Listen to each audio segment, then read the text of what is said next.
Sinasabing kapag ang isang bagay ay inalagaan ng maayos, may kaluluwang mananahan dito.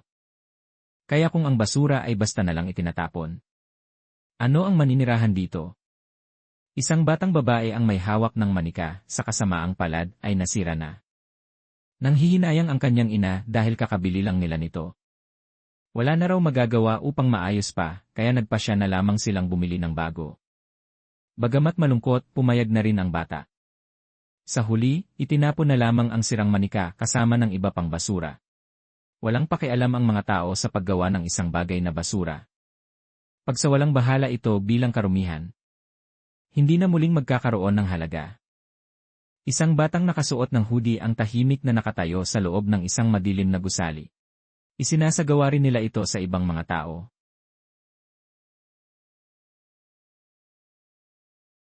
Napatingin sa pinto ang isang lalaki matapos makarinig ng tila kakaibang ingay. Lumapit siya upang suriin ito at, sa pagsilip niya, nakita niyang may isang tao na nangangalkal ng basura sa loob ng silid. Agad niya itong pinasok, tinutukan ng baril, at mariing sinabi, "Ikaw yung tinatawag na trash rider, ang taong nakakadiri na sumisira sa kagandahan ng aming lungsod sa pamamagitan ng pag-ipon ng basura." Maya-maya, dumating ang ilan pa niyang kasamahan. Ngunit imbes na sumuko, binato lamang sila ng basura ng batang nakasuot ng hoodie. Mabilis itong tumakbo papunta sa isang maliit na butas, ngunit sa paglabas niya, napalibutan na siya ng mga bantay. Sunod-sunod ang pagpapaputok sa kanya, subalit mabilis nakaiwas si Hoodie Boy, tumatakbo at tumatalon sa paligid upang makaligtas. Sa kabila ng kanyang liksi, isang bala ang tumama sa kanyang braso. Sa huli, nakalabas siya sa pamamagitan ng isang manhole cover. Doon, lumantad ang kanyang tunay na anyo, isang bata na may mapupulang mata, dala-dala ang sirang manika na pagmamay-ari ng batang babae kanina. Dalawang marites ang nag-uusap tungkol sa nangyaring trash raid kagabi. Isa sa kanila ang nagtanong, anong klaseng tao ang nagnanakaw ng basura? Bigla naman siyang pinigilan ng kasama niya sa pagsasalita, dahil may isang lalaking mukhang madungis na nakatingin sa kanila at malinaw na naririnig ang usapan. Ayon sa kanila, ang lalaking iyon ay tinatawag na tradesfolk. Pumasok ito sa isang pinto, at dito ipinakita na hati ang lungsod sa dalawang bahagi, ang teritoryo ng mayayaman at ng mahihirap. Sa kabilang bahagi ng lungsod, makikita ang isang batang may pulang mata na inaayos ang mga sirang gamit na nakuha mula sa mga itinapong basura. Nilapitan siya ng isang batang babae at tinawag siya sa pangalan niyang Crudo. Tinanong niya kung kumuha na naman ba ito ng mga gamit mula sa basurahan. Binanggit din na city folk ang tawag sa mga taong mayayaman. Nag-aalala ang batang babae dahil hindi raw nila alam kung ano ang maaaring mangyari kay Rudo kung mahuli siya ng mga city folk. Ngunit sumagot si Rudo, lagi na lang nilang tinatapon ang mga bagay na mapapakinabangan pa.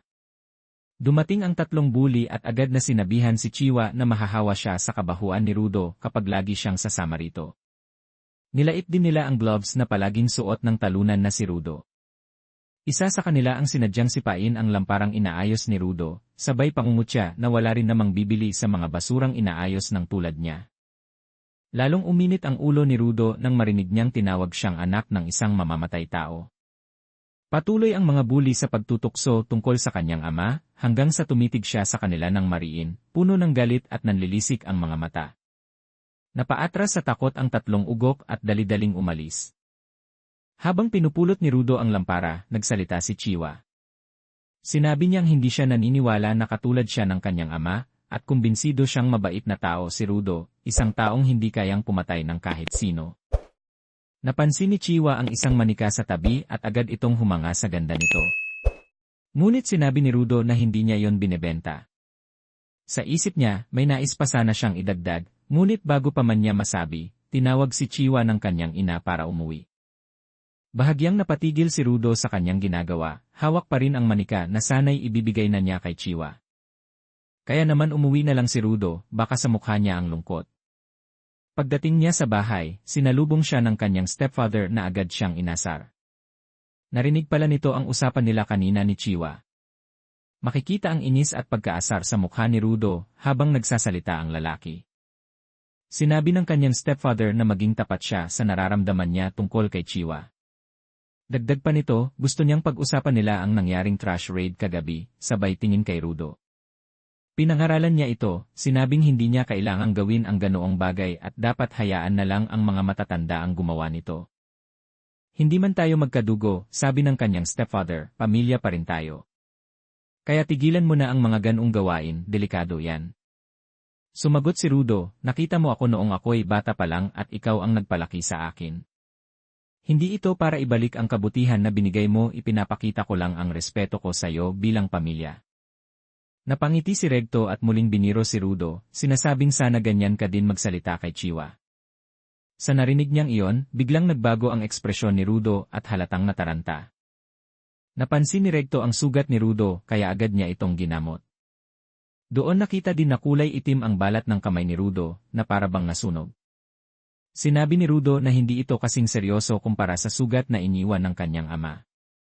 Ikinwento rin niya na ayon sa kanyang naaalala, kulay itim na ang kanyang mga kamay noon pa, kung minsan ay nagbibigay ito ng matinding sakit, at madalas siyang pagtinginan ng mga tao kapag nakikita nila ito.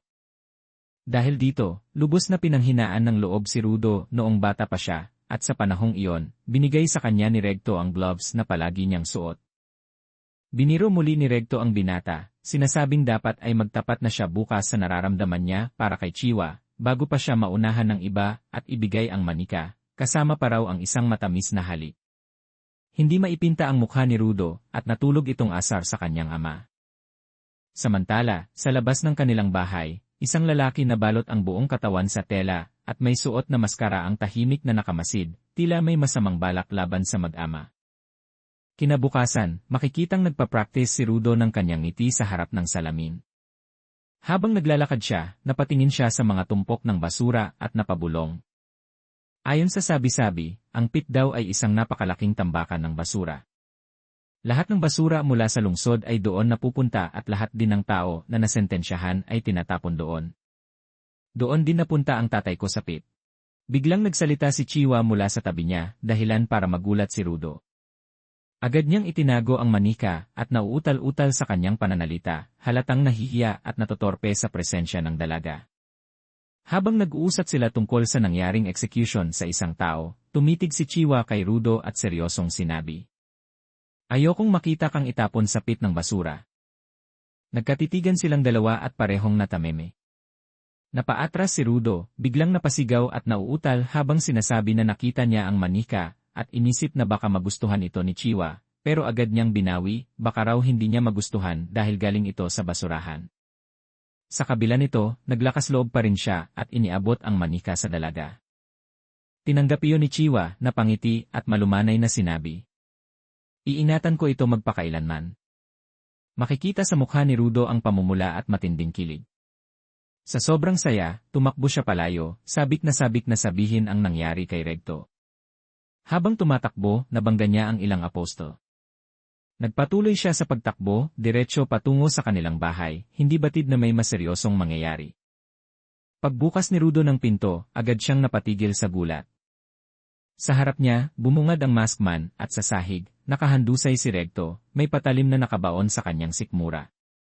Makikita ang malamig na galit sa mga mata ng maskman habang muling idiniin ang patalim. Sinisiguradong wala ng buhay si Recto. Agad na sumugod si Rudo, ngunit hindi niya kinaya ang maskman, dumudugo ang ilong ni Rudo at hirap makagalaw. Habang papaalis ang maskman, tinawag siya ni Recto, hinal at mahinang sinabi. Rudo, tumakbo ka na, tumakbo ka na. Pero tila bingi si Rudo, umiiling at mariing sumagot, hindi, tutulungan kita, kakayanin mo to. Sa huling hininga, sumigaw si Recto, puno ng desperasyon.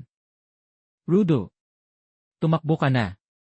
At baguhin mo ang mundong ito. Bago pa siya makagalaw, biglang may dumating na mga apostol. Isang stun gun ang pinaputok kay Rudo at itinumba siya. Huling-huli ka na sa akto, sigaw ng isa sa kanila. Kukunin ka namin bilang isang murderer.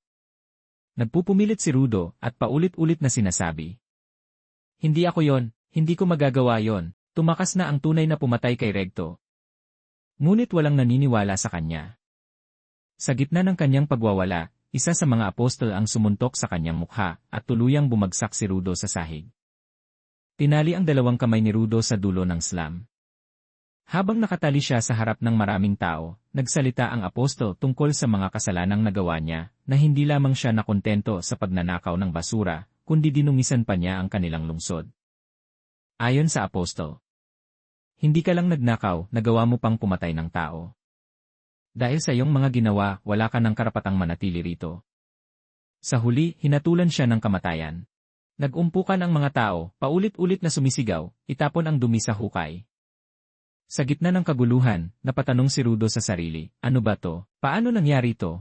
Hindi ako ang gumawa. Paulit-ulit siyang nakiusap kahit isang tao lang ang maniwala sa akin. Napansin niya si Chiwa sa gilid. Mabilis niyang tinawag ito at sinabi, may pumatay kay Recto. Hanapin mo ang totoong salarin. Sumagot si Chiwa, naniniwala naman ako pero anak ka pa rin ng isang mamamatay tao. Napatigil si Rudo at napatingin sa isang direksyon, at doon niya nakita ang maskman, ang totoong pumatay kay Recto. Ngunit bago pa man siya makapagsalita, nagbigay na ng hudyat ang apostol at tuluyan na siyang nahulog sa tambakan ng basura. Habang siya ay nahuhulog, sumiklab ang galit sa kanyang dibdib. Mula sa kailaliman ng kanyang boses, isinumpa niya, dadalhin ko kayong lahat sa impyerno, lahat kayo, at wala akong ititira. Pagdilat ng kanyang mga mata, hindi siya makapaniwalang buhay pa siya. Ngunit agad siyang napahawak sa ilong, halos masuka sa matinding amoy na sumalubong sa kanya. Sa paligid, bumungad ang isang napakalawak na tambakan ng basura, isang tanawin ng pagkabulok at kamatayan. At habang unti-unting lumalapit sa kanya ang isang nakakatakot na halimaw, napabulong siya, totoo ngang impyerno ang lugar na ito.